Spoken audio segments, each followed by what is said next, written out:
So I'm going to jump right into things. I'm Janelle Best. I'm the president of the Howell Area Chamber of Commerce. And today we have president of St. Joseph Mercy Livingston and Brighton, John O'Malley, joining us with his special guest, Dr. Michael Polston. So thank you. They're going to be giving us updates on the COVID-19 pandemic specific to Livingston County and other things, information that we may need to know. Thank you guys both for being here today and agreeing to do this. We really appreciate the information. We know that things are really evolving quickly, and it's great to stay on top of the pandemic with the most up-to-date information. And I want to let everybody know that this is being recorded. So just so you're aware, you can turn your video off if you would like. Everybody's also entering the meeting on mute mode. We ask that you keep yourself muted throughout the duration of our program today. And then when we get to the question and answer portion of our program, you can either unmute yourself or type your question into the chat, and I will help facilitate those as well. So thank you so much, and I'm going to go ahead and hand it over to John. Thank you, John. Okay, thank you, Janelle. I'm going to try to share my screen here, if I can. Hold on here. Maybe I can't share screen.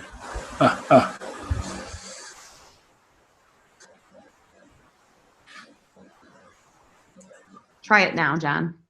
Pardon me? Go ahead and try it now.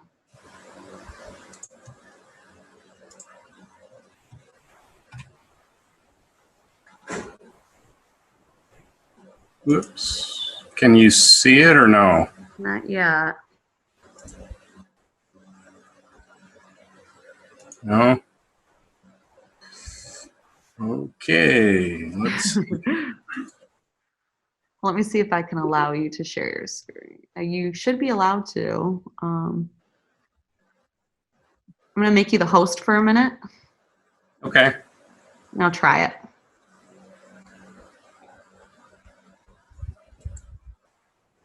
Can you see it or no? No. Okay, so that doesn't work. And show, hold on.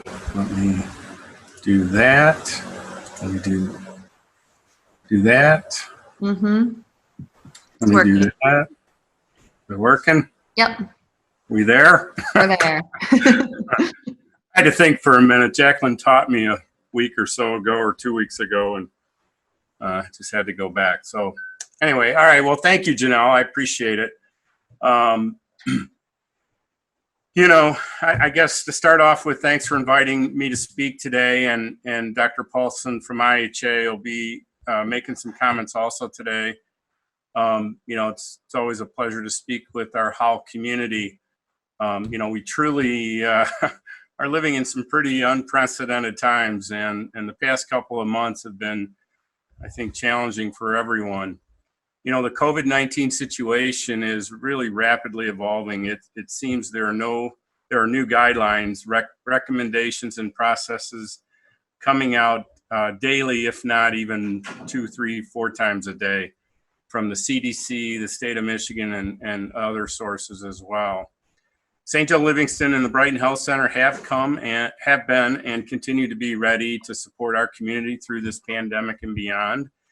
And when I say beyond, I think we're going to be dealing with this for quite some time. I think it's going to become our new norm. It's going to be something that we're going to have to deal with long into the future, especially as we continue to look for vaccines and the ability to identify a lot of those asymptomatic patients. So it's going to be with us for a while. Today, I'm going to give you an update on COVID-19 and how it has impacted our community and how we are beginning to operate under what I think we're referring to as the new normal. Michigan has been one of the hardest hit states in the country. I think you all are aware of a lot of this information. As you can see in the map, though, Southeast Michigan, and in particular Wayne, Oakland, and Macomb counties have seen the highest number of cases. As of Sunday, across the state, there have been more than 47,000 confirmed cases with more than 4,500 deaths related to COVID-19. Fortunately, we've not seen that kind of prevalence of cases in Livingston County compared to some of the other Southeast Michigan counties As of Sunday, the county has had 464 cases and 20 deaths.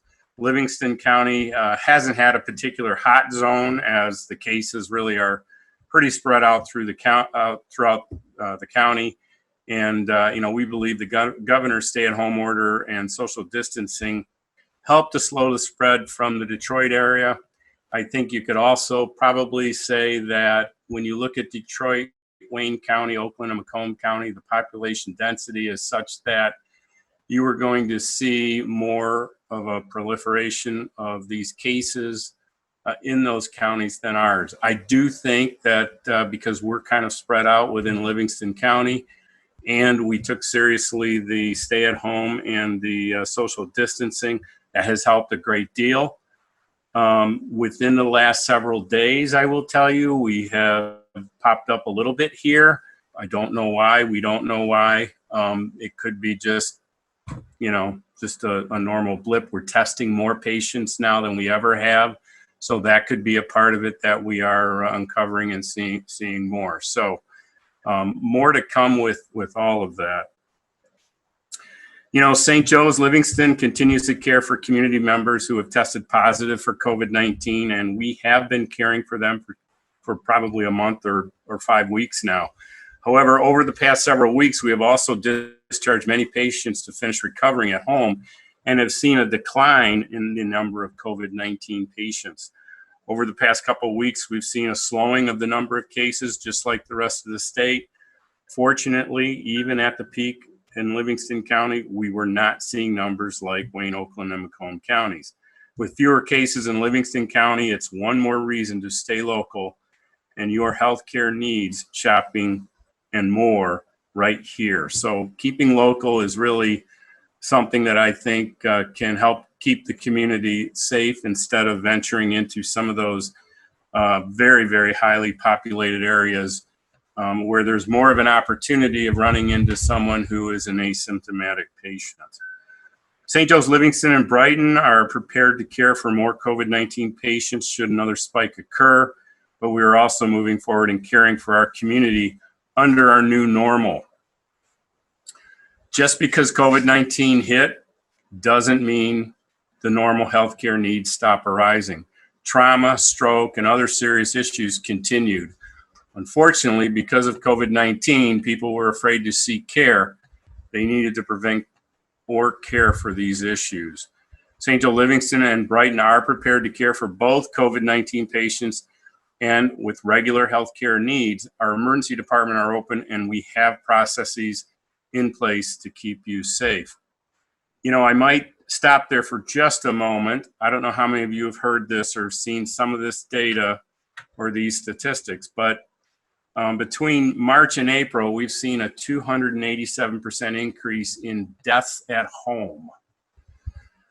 So normally what we see is anywhere from 6 to 8 to 9 deaths in home normally throughout the county on a monthly basis. That jumped to 18 in March, it jumped to 43 in April. And when you dig a little deeper into this, we are finding people are afraid and scared to come to the hospital. And this unfortunately is leading to some very poor outcomes within our community. I can't tell you enough that it is safe to come to the hospital. It's probably, and this is anecdotal, it's probably safer to come here than it is to go to some of the organizations out there that you need to go to on a weekly basis. The processes that we have in place, both here at the hospital as well as the Brighton Health Center, you have your best chance of being safe and not contracting the coronavirus actually here due to how we are managing patients, how we're managing separation of COVID-19 and non-COVID patients, how we're cleaning the facility and sanitizing the facility, just that entire management of our patients and what visitors we can have come in puts us in a situation where we can care for the community while this pandemic is going on. So I just wanted to make sure that everyone understands that, this is something that we are dealing with very effectively in this community. St. Joe's, Livingston, and Brighton are beginning to reopen services with a phased approach. We're ramping up services in a phased approach to ensure we have enough personal protective equipment and that we keep our patients safe. Just this week, we began doing more time-sensitive surgeries in both Livingston and Brighton. These surgeries include cancer surgeries that were okay to postpone for a month or so, but are now more urgent. We also reopened our Brighton Cancer Center on Monday. So previously, what we did was we moved patients from Brighton, our Canton site, over to Ann Arbor so that we could more effectively, together with more resources, take care of those folks in the event that some of the employees came down with the coronavirus. So we were really trying to be proactive in that approach. We've also begun doing a lot more time-sensitive radiological appointments and procedures. So over the coming weeks, we will continue to ramp up the number of surgeries and other services that we're providing. We've implemented many policies and practices to ensure our employees and our patients are safe.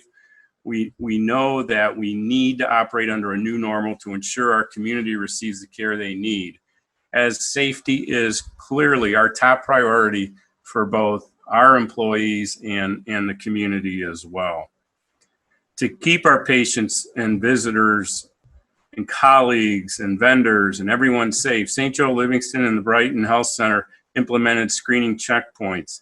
Before anyone enters the building, they are screened for symptoms. Our goal is really to limit that exposure. So colleagues, patients, visitors receive masks and are asked to sanitize their hands. We take temperatures. We're asking them all types of questions. And, I think based on that, we've been able to mitigate a lot of problems that could have arose.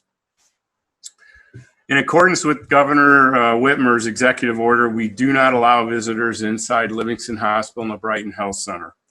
The only exceptions are for patients at the end of life. We also permit visitors for patients in surgery or in the emergency department, but they must wait in their vehicles, and we will call them when the patient is ready. It is important to note that visitor restrictions reduce the risk of bringing COVID-19 into our building. We do not restrict visitors because we have tons of COVID-19 patients and it is unsafe.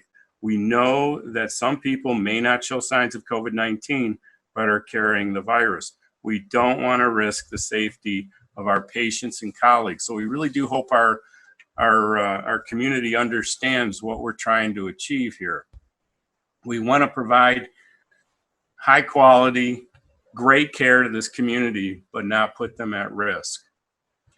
We have developed designated treatment areas for COVID-19 patients or anyone suspected to have it. These areas are far away from other care areas and are labeled to ensure patients or colleagues do not enter them. We ensure patients without COVID-19 are in COVID-free zones, and in all areas of our buildings, proper social distancing and masking are required. We have signs and labels on the floor. We have our own staff at the entrances, and we're coordinating where you need to go and where you need to, if you have to wait for a lab draw or something like that, that you are in fact 6 feet away and you have a mask and you've been screened, and you're getting your blood drawn one at a time, not sitting elbow to elbow with everybody. A hot topic in the news and in our community continues to be testing for COVID-19. Over the past couple months, testing has improved substantially with increased availability of testing and the turnaround time. In most cases, we receive test results within 24 hours, and we recently launched a rapid test that provides results in approximately 15 minutes. This test is ideal for patients entering our emergency room or, in fact, day of surgery having surgery. We also expect continued improvements in testing over time. We know that there's work taking place around the country to develop an antibody test that will tell us someone previously had COVID-19. This test is a work in progress, however. As testing becomes more available, St. Joe's Livingston opened a drive-through screening and testing site. Community members can drive up and speak with our professionals. If the community member meets certain criteria for testing, our team completes the test while the person remains in their vehicle. We are also using this testing site for our patients prior to surgery or other procedures. So we actually transitioned. Initially, we had a walk-in clinic instead of the drive-through, and the reason for that was we had to preserve PPE. We did not have enough PPE. Nobody did. As a matter of fact, sites were running out of PPE. So in that, we were testing only those that were really, really sick.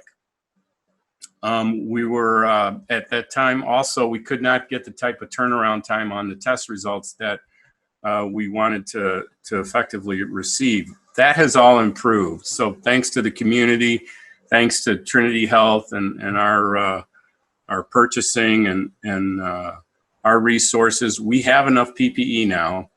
We did transition. We shut down the walk-in and we opened up the drive-through. We've been doing anywhere from 30 to 60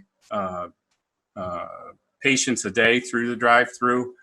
And we are tracking from the drive-through our positive results so that we can do a comparison, try to get a handle on what we think might be in the community here in Livingston from a positive rate perspective. So we're tracking that data very, very closely. We are still only testing those that have symptoms, that have a fever. We are not able yet, nobody has enough tests to be able to test every single person in the state of Michigan. We also don't have enough tests available yet to be able to test the asymptomatic patients at this time. And even if we did test the asymptomatic patient today and it was negative, and Dr. Paulson could speak better to this than I, you could definitely be positive tomorrow or the next day. And there right now really isn't much we can do about it. So we're hoping we'll be able to test and then do something about it if they are positive and inoculate, or obviously now if someone tests positive and appears minor, we are sending them home to be self-quarantined, especially if they don't need to really be admitted. We're only admitting those that are really sick, that have COVID-19. Another hot topic has been the personal protective equipment, as I mentioned. I want to thank the community for the outpouring of support. We have received many donations of masks, face shields, hand sanitizer, and more. We follow the latest CDC guidelines and are constantly monitoring our supplies.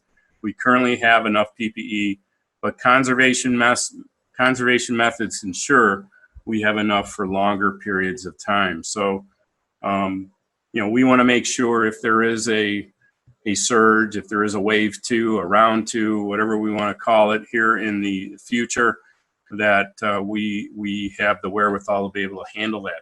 I can tell you with our surge plan from an inpatient perspective, we are much better prepared to handle a surge or additional COVID-19 patients today with our expansion that we put in place within St. Joe Mercy Livingston Hospital than we were when we first had to deal with this. I think today, if we were to get a surge of patients, we would handle it very nicely. I'm often asked how the community can help, and I thank you for asking and your commitment. First, I want to emphasize, please don't delay your care. It is important to be treated before a true emergency develops. This improves outcomes.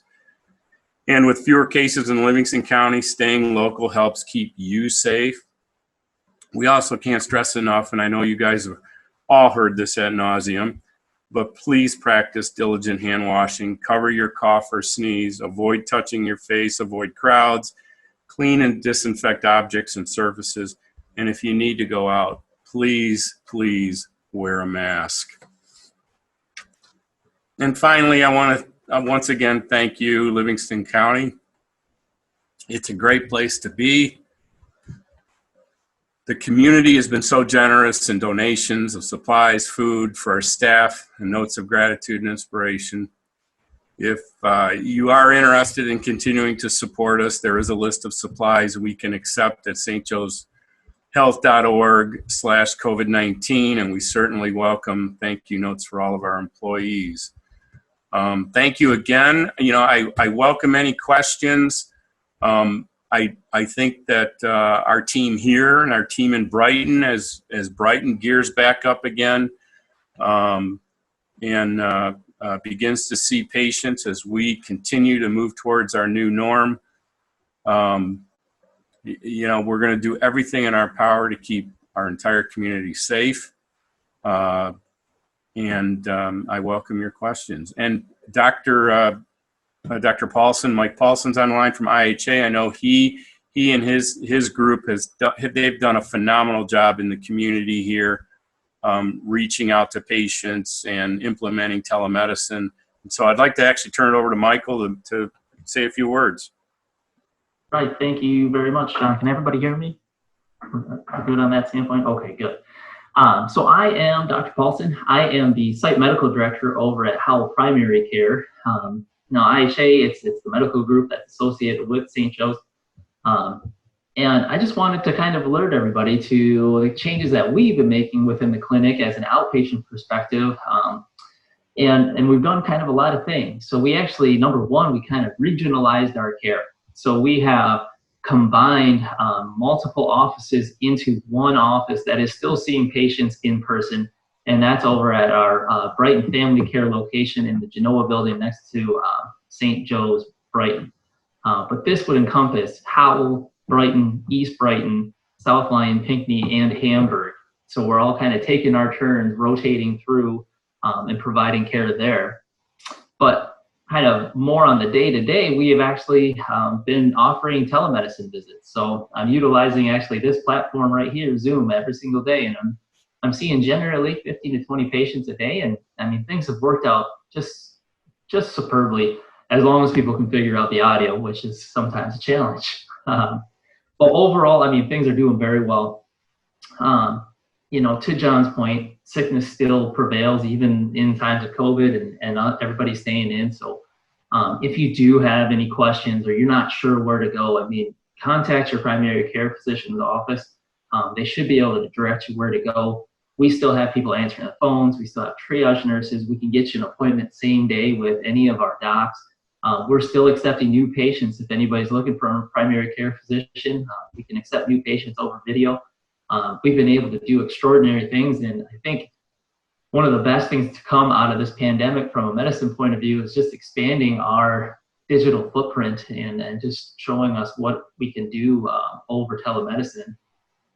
Other resources that IHA has, just so people are aware, you can go to the IHAcares.com website if you are having symptoms of COVID-19, and there's a questionnaire that you can fill out. At the end of that, there would be a provider who contacts you to talk to you about your questionnaire to see whether or not you qualify for COVID-19 testing, and they can get all of that set up for you as well. Also on there, if you are having symptoms where you would need to be seen at an urgent care, you can go to IHAcares.com, and there's a section there called Save Your Spot, and you're able to basically make an appointment at the urgent care. And we have separate urgent cares for those with upper respiratory tract infection or COVID-19 type symptoms versus those who have something like a cut on their hand that needs to be sewed up and all these kind of things. So I just wanted to make everybody aware of what we're kind of offering here in the community, and just know that we're here for you, okay? Awesome. Thank you so much, Dr. Paulson and John. We appreciate the update. Lots of really good information. And at this time, I'm going to go ahead and open it up for questions. So if anybody has a question, you can unmute yourself and just ask your question directly. Or if you'd like to, you can type it in the chat. If it's a question that you want to message to me privately, you can do that as well. And we'll go ahead and start now. So if anybody has a question, go ahead and unmute yourself, and just make sure that you're saying who it's directed towards.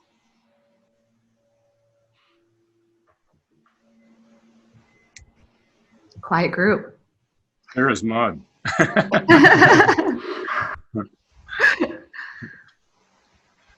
All right.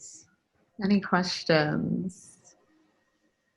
Okay, I mean, I have a question. I'm curious. I know that you guys are implementing a lot of precautions to protect people from COVID-19 and spreading it as they're coming in, and as businesses are starting to open up. Would you, I mean, is that a good guideline to kind of follow too? I mean, would you suggest again those same types of things, or do you have any recommendations there? I don't know who wants to take that. Yeah, I can take that. go ahead, Mike. Like John was saying, this is really going to become our new normal.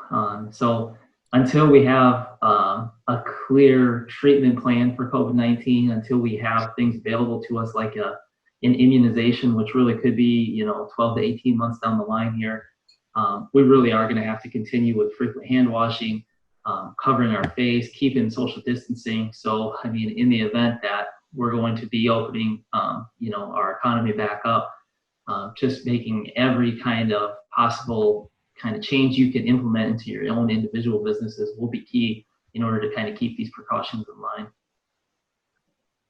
Yeah, understandable. Thank you so much. Yeah, Janelle, I couldn't agree with Michael more. I mean, I think if you think about how it's transmitted and you think about keeping your distance, being masked, being aware of your surroundings and what you're touching, and remembering how it enters you, it's kind of the new norm. And unfortunately, going forward, as restaurants and others open up, I don't think we're going to be elbow to elbow. I think you're going to see when that occurs, there's someone invariably who's going to be a carrier and is going to infect a number of folks, and that's how it's going to spread, and it could spread rapidly at that point. And so I just think it's going to be a new norm until, as Dr. Paulson said, we have the vaccines and we are able to inoculate and do the appropriate testing for everybody. It's here. It's going to be here with us for a while. Absolutely. I did have a question come in. Is there any kind of positive patient follow-up going on? So if the case has been confirmed, are there new cases? Where have they been? Are cases coming in from stores, work, any significant hotspots? No, I mean, it's been pretty evenly spread out. I mean, I think, Howell might be the Howell zip codes have been a little bit higher than some of the other zip codes, but Howell and Brighton are pretty close. And then it's very spread out. There isn't, like 80% of the COVID-19 cases we're seeing here are in Howell. That is definitely not the case. So we have not identified or seen a hot spot in Livingston County. And some of this could be, I think hats off, to us here at Livingston Hospital, but also IHA. So what we did originally, IHA, their East Brighton site was a testing site. And of course, how our Livingston Hospital was a testing site. So we were trying to cover the county from that perspective. And we were seeing and testing a lot of patients, many of which, went home and self-quarantine. They weren't those that came back, positive. And so I think we got our arms around it pretty quickly initially. And I think that's been a big help, as well as, the fact that I think the community took it seriously and said, we do need to, physically isolate themselves, distance themselves from folks. And, but we're anticipating, as the economy opens back up, that we are going to see a little bit of a surge. Maybe we're starting to see a little bit of that now. I don't know. I can't put my finger on it just yet. We'll know within the next few weeks, I think, and especially if Governor Whitmer opens everything up after June 1, or most everything at least. We'll know several weeks after that. So keeping the community informed like we're doing here is something that I think is also part of the new norm. I think going forward, it's what we've learned from this is that this is a great tool to not only the chambers and the Rotaries and other groups that we're reaching out to. It's a good tool to keep everyone informed and to let everyone know what's going on. We're doing it among our physicians in the community. So it's something we're learning. It's something that I think keeping everyone well informed what's going on, giving everyone an opportunity to ask questions as to how we're dealing with this is important. And it's going to become, as I said, the new norm going forward. We're not going to stop doing this. We're going to continue to offer it up, just so that everyone is kept well informed. I have another question that just came in, John, and this kind of might relate to the My Safe Start plan that the governor released. And I know there's not a lot of specificity in that plan as to like timing wise, but do they really think that the stay-at-home order will be lifted on June 1st, or is there anticipation that it will roll into July? Yeah, I'm speculating. I mean, I do think that it's unless we see between now and June 1st, we see a huge surge. Now, I will say this, we are seeing a bit of a surge on the west side of the state, but they are testing more people now on the west side than they ever have. So that could be, a part of it. But I think unless we see a huge surge from what's been already open between now and June 1, I think she's going to most likely open the majority, the state on June 1.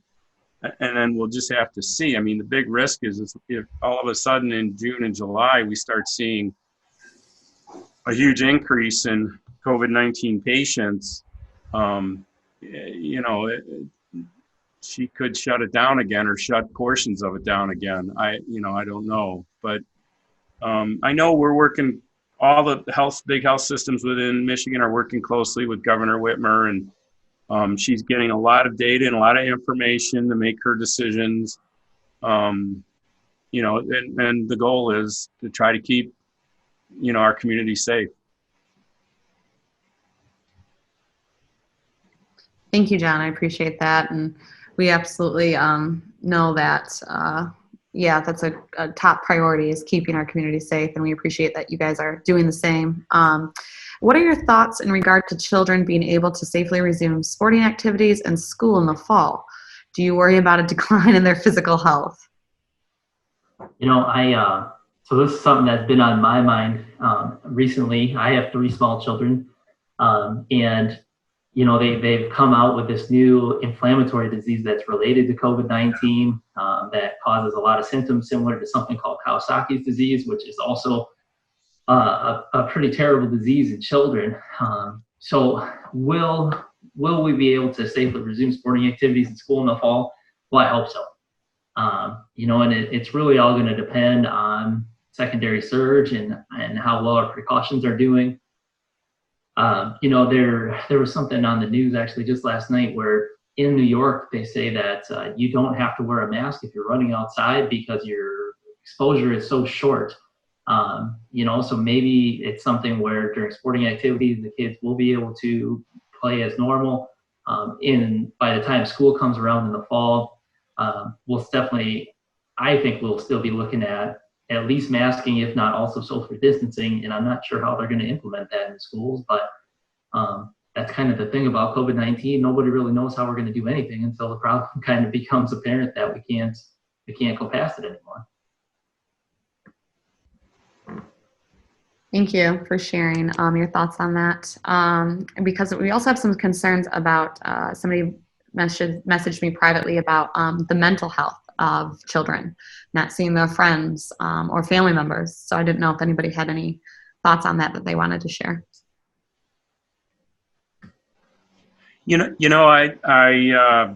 There's a lot of, and you can go on our website actually and find resources and suggestions for just a lot of COVID-19 issues. But for the mental health, I know there's been, for children, have been home and locked off and not interacting with their friends. Just what we're doing here has been something that has really taken off to try to give them interaction among other kids. It's really still not recommended they should be out without masks playing together. It's just something that until we can get our arms around the virus and the testing capabilities, it's probably not wise to do that, would be my guess this time. Okay, we have another question. As we continue to live in this new normal, do you anticipate an increase in the availability of the rapid test so that people who are symptomatic will be able to return to work sooner? Kind of to that point, the CDC actually just expanded how long we're supposed to wait before people return to work from 7 to 10 days, because now they're figuring that people can still be shedding the virus up to 10 days after we see resolution of things like their fever and these other symptoms are returning to work. So at this point, at least with what we know, I don't think a repeat test is really going to change when you're going to be allowed to go back into your working facility. Thank you for answering that. Are there any long-term effects of having to wear masks so much? How does the healthcare community combat that daily? I was actually just talking to somebody who said, their asthma seems to be kicked up more when they're wearing a mask. And if you talk to a lot of the nurses at the hospital, they're going to talk to you about things like sore ears and things like that. So, there are some limitations to wearing these masks so much. At the end of the day, everything in medicine comes down to risk versus benefit, and the benefit is there right now. And so, unfortunately, we're going to have to deal with some of these other things until the risk has gone down. Absolutely. And then we just had somebody share a comment, Mark Robinson. The website for Livingston County Catholic Charities also includes some resources for children, families, and the elderly. And lots of thank yous coming in. So thank you both. Does anybody have any other questions before we conclude today? Just thank you. So, all right, we'll go ahead and wrap things up. This is being recorded, so we will send out the recording. You can look for those webinar recordings in our Chamber Advantage that goes out on Mondays. And we will also continue to provide the community with updates as we monitor the ever-evolving COVID-19 situation. And we just hope that everybody stays safe, stays well, and we look forward to seeing you again soon. Thank you guys, both John and Dr. Paulson. Thank you to Jacqueline, who helped coordinate all of this as well. I know she's on here.